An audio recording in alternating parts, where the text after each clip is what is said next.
जय हिंद मित्रांनो. स्वागत करतो तुम्हा सगळ्यांचं माझ्या विदर्भ स्टडी या यूट्यूब चॅनलवरती. आजच्या व्हिडिओमध्ये आपण मराठी ग्रामरवरचे महत्त्वाचे प्रश्न बघत आहोत, जे वारंवार परीक्षेमध्ये विचारलेले आहेत आणि येणारी पोलीस भरती तसेच बॉम्बे उच्च न्यायालय लिपिक भरतीसाठी खूप महत्त्वाची ठरणार आहे. किंवा महाराष्ट्रातील कोणतीही एक्झाम असो, मराठी ग्रामर खूप महत्त्वाची ठरणार आहे. तर व्हिडिओ शेवटपर्यंत बघा आणि चॅनलवर कोणी नवीन असेल तर चॅनलला सबस्क्राईब करा, सोबतच बेल आयकनचं बटन प्रेस करा. तर बघा, पहिला प्रश्न.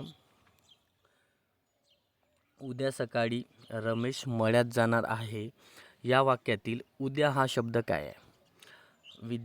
उद्देश विस्तार की विधेय विस्तार? तर याचं उत्तर आहे ऑप्शन नंबर डी, विधेय विस्तार. नंतर दुसरा प्रश्न बघा. आई मला चहा करून दे, या वाक्यातील पहिला शब्द कोणत्या विभक्तीत आहे? आता बघा, जर विभक्ती म्हटलं तर विभक्तीचे एकूण 8 प्रकार आहे. पहिला आहे प्रथमा, त्याच्यानंतर द्वितीया, त्याच्यानंतर तृतीया, त्याच्यानंतर आहे चतुर्थी, नंतर पंचमी, नंतर षष्ठी, नंतर सप्तमी आणि संबोधन. ठीक आहे, तर असे 8 प्रकार आहे विभक्तीचे. आता आई या वाक्यातील पहिला शब्द आई हे कोणत्या विभक्तीचा प्रत्यय आहे? तर ते आहे संबोधन. संबोधनमध्ये एका वचनामध्ये प्रत्यय लागत नाही, दुसऱ्या वचनामध्ये अनेक वचनामध्ये प्रत्यय लागतात. आता या ठिकाणी बघा, तृतीय विभक्तीमध्ये कोणते प्रत्यय लागते? तर ने एशी. ने एशी हे प्रत्यय तृतीय विभक्तीमध्ये लागते. प्रथमा विभक्तीमध्ये कोणतेही प्रत्यय लागत नाही. द्वितीयामध्ये सलानाते हे प्रत्यय लागते. ठीक आहे, सलानाते प्रत्यय म्हणजे काय? तर शब्दाच्या शेवटी जे जास्तीचे शब्द लागतात, वाक्याचे शब्दाच्या शेवटी जे जास्तीचे अक्षर लागतात त्याला काय म्हणतात? तर प्रत्यय म्हणतात. नंतर बघा नेक्स्ट, खाली दिलेल्या वाक्याचा काळ ओळखा. आपल्याला काळ ओळखायचा आहे. विनोद नेहमीच बँकेत उशिरा येतो. आता ही क्रिया नेहमीच घडते, सतत घडते, रोज घडत आहे. नेहमीच तो बँकेमध्ये उशिरा जातो. तर कोणत्या काळातील वाक्य आहे? तर ऑप्शन नंबर ए, रीती वर्तमान काळ. रोजच क्रिया घडत आहे, तर रीती वर्तमान काळ. नंतर बघा, अश्व या शब्दाचा समानार्थी शब्द कोणता? तर अश्व या शब्दाचा समानार्थी शब्द कोणता आहे?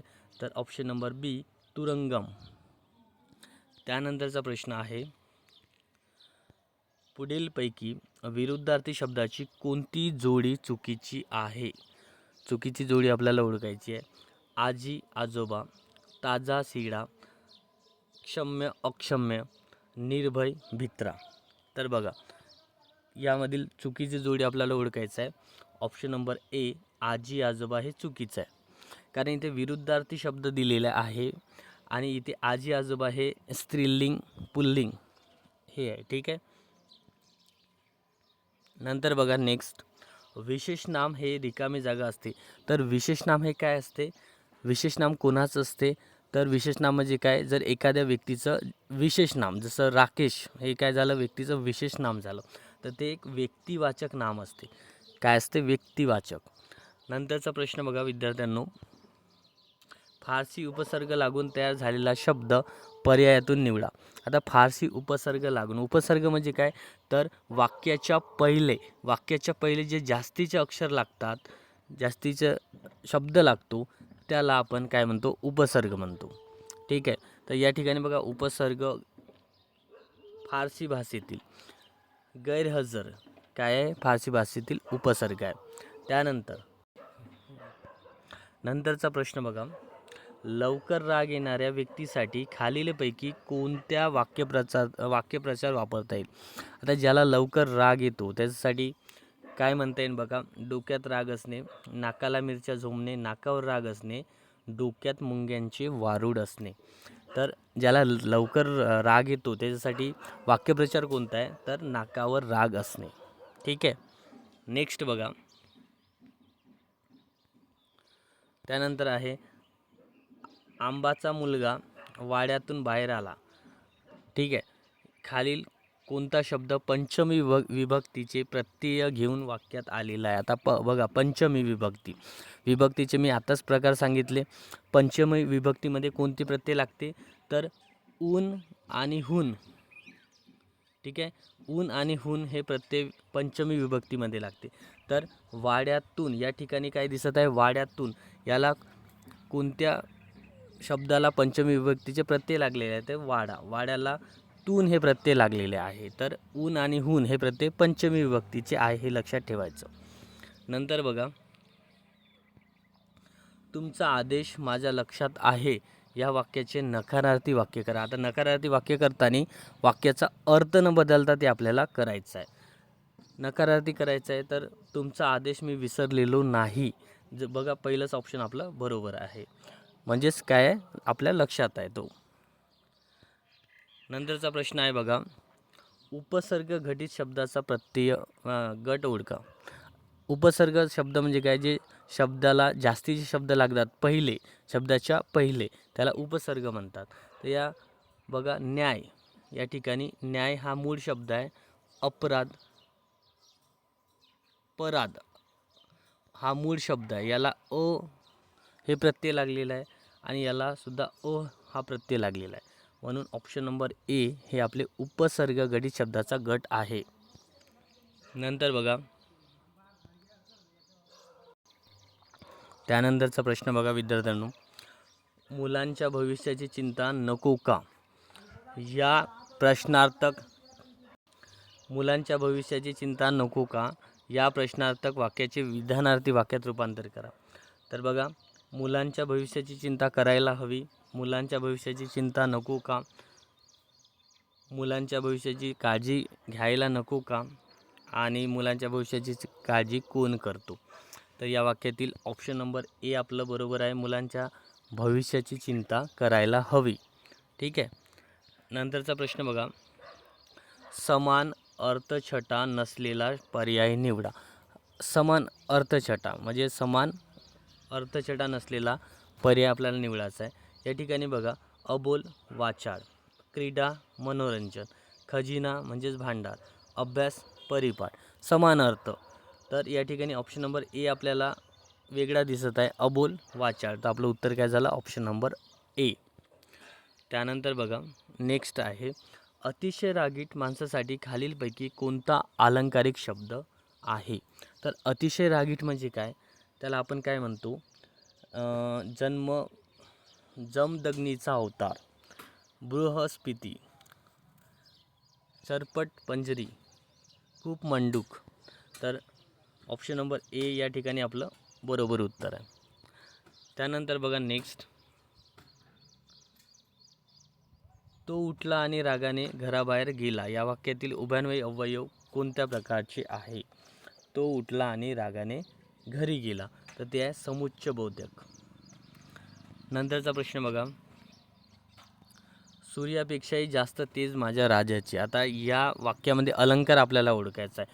कोणता अलंकार आहे? तर बरोबर उत्तर आहे आपला व्यतिरेक. आता व्यतिरेक अलंकार म्हणजे काय? तर या अलंकारात उपमान, ठीक आहे, उपमेय म्हणजे काय? तर ज्याची तुलना करायची आहे ते उपमानापेक्षा श्रेष्ठ आहे, ज्याच्याशी तुलना करायची आहे ते, म्हणजेच कोणता अलंकार होतो? व्यतिरेक. तर या ठिकाणी उपमेय हे उपमानापेक्षा श्रेष्ठ आहे असं दाखविलेलं आहे, म्हणून तो व्यतिरेक अलंकार होतो. ठीक आहे. नंतरचा प्रश्न बघा, उदक सोडणे. उदक सोडणे म्हणजे काय? तर या वाक्यप्रचाराचा योग्य अर्थ आपल्याला सांगायचा आहे. उदक सोडणे म्हणजेच एखाद्या वस्तूवरील आपला हक्क सोडून देणे. नंतर बघा, संबंधी सर्वनाम असणारे वाक्य निवडा. आता संबंधी सर्वनाम म्हणजे काय? तर ज्या वाक्यामध्ये जे जा जी असे शब्द येतात त्याला संबंधी सर्वनाम असे म्हणतात. तर जे ऐकले ते सांगितले. ठीक आहे. नंतर बघा, कोरोनाचे संकट, त्या महागाईत जगणे खूप अवघड करून गेली. या वाक्यातील भाववाचक नाम ओळखा. आता भाववाचक नाम म्हणजे काय? तर ज्या नामाला आपण बघू शकत नाही, त्याला आपण फक्त फील करू शकतो, त्याला आपण भाववाचक नाम असे म्हणतो. तर या बघा ऑप्शनमध्ये भाववाचक नाम कोणतं राहील? तर महागाई, सौंदर्य, गरिबी, श्रीमंती, मृत्यू, हे सगळं काय हे सर्व भाववाचक नाम आहे. नंतर बघा 25 पैशात ताजमहल विकत घेऊन उरलेल्या 75 पैशात त्याने इंद्र दरबारासाठी बोली लावली. आता या ठिकाणी अलंकार ओळखायचा आहे. 25 पैशात ताजमहल विकत घेऊन आता यामध्ये कोणता अलंकार आहे तर अतिशोक्ती. अतिशोक्ती म्हणजे काय आहे त्यापेक्षा जास्त फेकणे, जास्त खोटं बोलणे, जास्त फेकून सांगणे त्याला व्यतिरेक अलंकार म्हणतो. अतिशोक्ती अलंकार म्हणतात.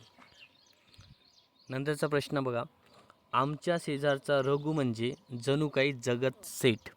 आता या वाक्यातील जगत सेठ हा शब्द या शब्दातून कोणता अर्थ होतो तर जगत सेठ म्हणजे काय तर अतिश्रीमंत माणूस. ठीक आहे.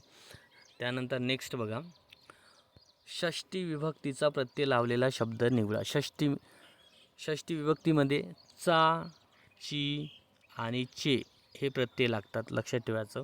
या ठिकाणी मुलाचे, मुलात, मुलाने, मुलास.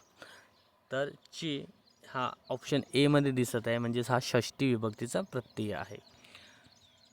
नंतर मांजरीने उंदराला पकडले. प्रयोग ओळखायचा आपल्याला. या ठिकाणी कर्ता आणि कर्म दोघालाही प्रत्यय लागलेले आहे, म्हणजे तो कोणता प्रयोग होतो तर भावे प्रयोग होतो. आता हा भावे प्रयोग कोणत्या प्रकारचा आहे तर सकर्मक भावे प्रयोग. सकर्मक म्हणजे काय ज्याच्यात कर्म आहे असा. नंतरचा प्रश्न आहे पोटात ठेवणे हा वाक्यप्रचार कोणता अर्थ स्पष्ट करतो. ठीक आहे. पोटात ठेवणे म्हणजे काय गुपित ठेवणे. आणि शेवटचा प्रश्न आहे आपला विद्यार्थ्यांनो त्रिशाला उन्हाळ्यात फक्त लस्सी आवडते. त्रिशाला उन्हाळ्यात फक्त लस्सी आवडते. क्रियापदाचा प्रकार ओळखा. कोणता क्रियापद आहे तर ते आहे अकर्मक, ज्याच्यात कर्म नाही. ठीक आहे. तर आपण हे 25 प्रश्न बघितले जे अतिशय महत्त्वाचे आणि हे एक्झाममध्ये विचारलेले प्रश्न आहे वेगवेगळ्या एक्झाममध्ये. आपण भेटूया नेक्स्ट प्रश्नपत्रिकेमध्ये.